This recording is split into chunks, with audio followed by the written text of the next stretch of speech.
When your experiences require you to be in survival mode, that becomes sort of instinctive and habitual. And when you are focusing on survival, by definition, it's hard to focus on anything else. Being productive at work, listening to instructions in a meeting, focusing on the computer on a task or project you've got to get done in the next 2 or 3 hours won't get done at all, or will take 5 or 6 or 7 hours. And so what happens for a lot of people is this kind of compounds. I've got this experience that's really difficult and quote unquote traumatic for me. That's creating its own difficulty. Very few people understand what I'm going through.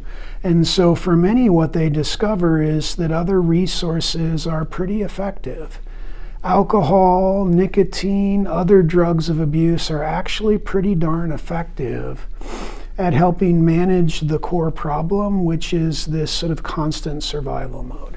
Certainly that's probably not the most productive way to manage that survival instinct, or what we would call that dysregulation, but it's probably pretty effective in the moment, and it does do a pretty good job at achieving the outcome thereafter, which is to quiet down that sort of dysregulated process and have, just if nothing else, a brief moment of balance or feeling relaxed. What happens is when that becomes my go-to process, for many people it gets habituated.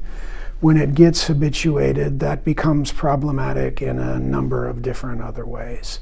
So the strategy is not to sort of condone or endorse that. It's to honor the functional benefit it might be providing, and then focus on other ways we can help people settle down that sort of dysregulated system so that they can get other activities that can do the same thing.